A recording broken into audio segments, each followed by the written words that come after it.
Hai, ketemu lagi dengan saya di channel Milau Official. Saya akan cerita kisah tentang orang suami yang mengabaikan keluarga demi perempuan lain dan sekarang itu hidupnya sebatang kara. Tujuan saya cerita ini supaya kita sama-sama, termasuk saya sendiri, kalau mau melakukan sesuatu itu untuk ingat akibat kedepannya bagaimana. Karena kita kan nggak tahu nasib kita nantinya.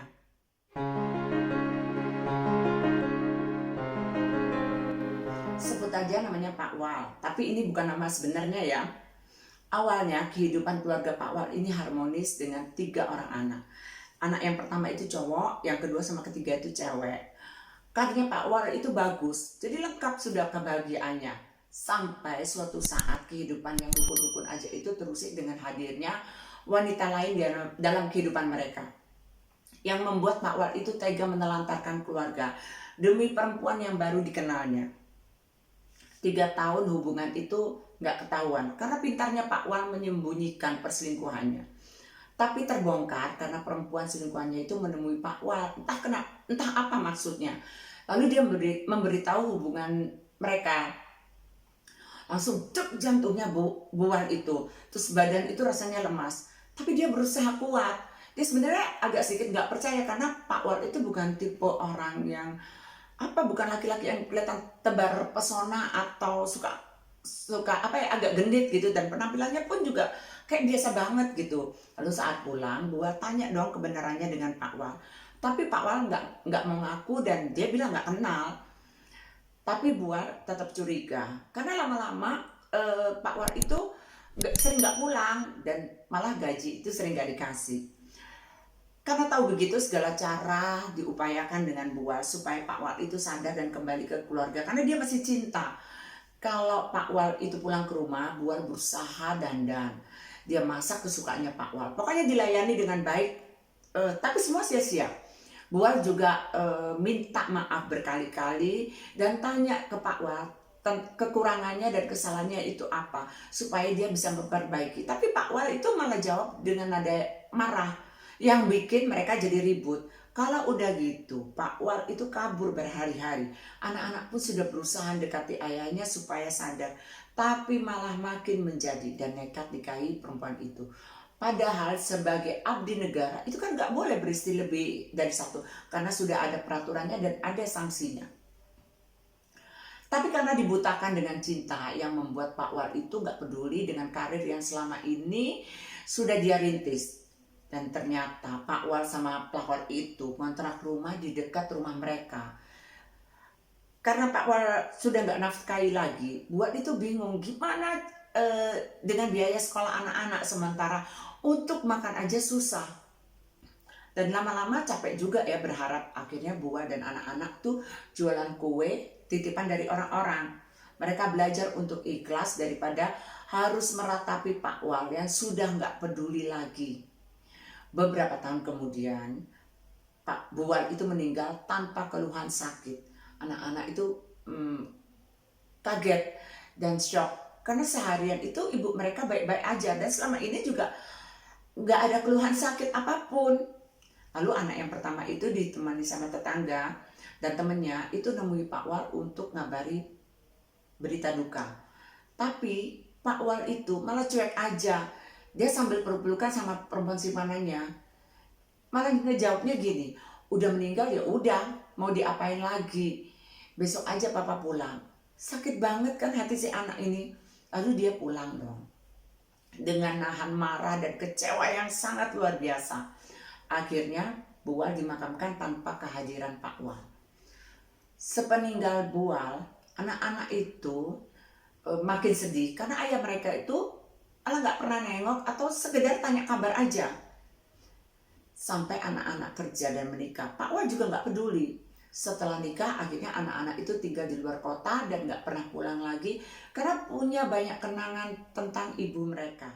Beberapa tahun kemudian, tiba-tiba Pak Wal itu pulang ke rumah. Dia gedor-gedor rumah, manggil-manggil anaknya. Tapi nggak ada yang jawab. Dikira anak-anak itu lagi keluar. Jadi ditunggulah di teras seharian. Jadi waktu malam itu tetangganya pulang kerja itu melihat Pak Wal. Disamperilah Pak Wal. Tetangganya kaget banget lihat kondisi Pak Wal yang gak segagah dulu. Bicaranya sudah gak jelas, jalan pun terseok-seok dan tangannya yang sebelah kiri ini seperti kena stroke ringan.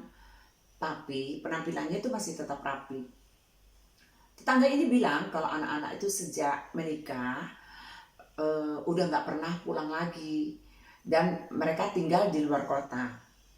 Lalu kunci rumah sama tetangganya diserahkanlah ke Pak Wal dan diajak makan Pak Wal.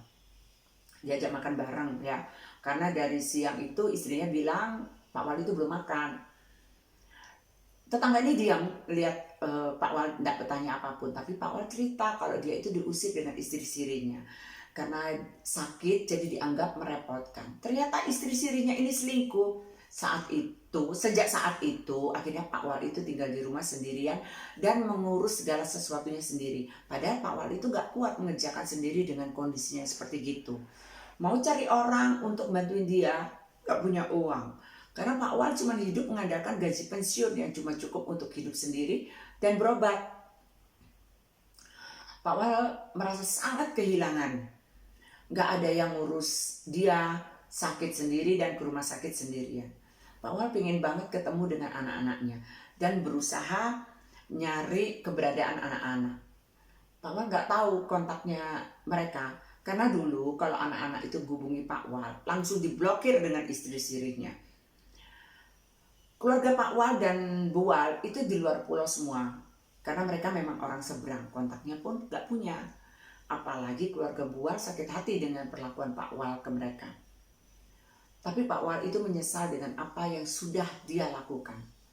Akhirnya kembali ke dirinya sendiri dengan apa yang sudah dia lakukan. Dia nggak berpikir saat tua, saat sakit butuh keluarga. Sekarang hari-hari itu terasa hampa dan nggak tahu sampai kapan Pak Wal itu harus menjalani hidupnya sendiri. Apalagi kalau lagi hujan petir, dia ingat Bu Wal dan anak-anak yang dulu dia tinggalkan. Dia sekarang merasa gimana dulu istri dan anak-anaknya nunggu dia pulang, sementara dia lagi bersenang-senang dengan perempuan lain. Dan sekarang istri sirinya juga bersenang-senang dengan laki-laki lain di saat dia sudah nggak berdaya. Sebenarnya para tetangga itu kasihan lihat Pak Wal. Dia hampir tiap hari, siang, sore, itu pagi, itu jalan nggak tahu arahnya kemana. Dia pakai baju dinas, pakai celana pendek, pakai topi. Kadang-kadang juga nongkrong ya, duduk di pos security atau balai RW. Sering juga di bawah pohon sambil ngelamun. Dia nyandar gini, entah apa yang ada di pikirannya itu, yang dilamunkan. Mungkin kangen sama anak-anaknya, apalagi sudah punya cucu ya, senang bisa bercanda dengan cucu. Sekarang cuma angan-angannya aja. Ya, semoga Pak Wal itu bisa kumpul lagi dengan anak-anak, cucu dan menantunya. Amin. Semoga cerita ini bisa jadi contoh dan pengingat kita untuk gak berbuat seenaknya di saat sukses dan di saat kita sehat. Ingat hari tua, ingat saat sakit, dan ingat saat gak punya apa-apa. Semoga kita dijauhkan dari perilaku yang buruk dan keluarga adalah yang terpenting.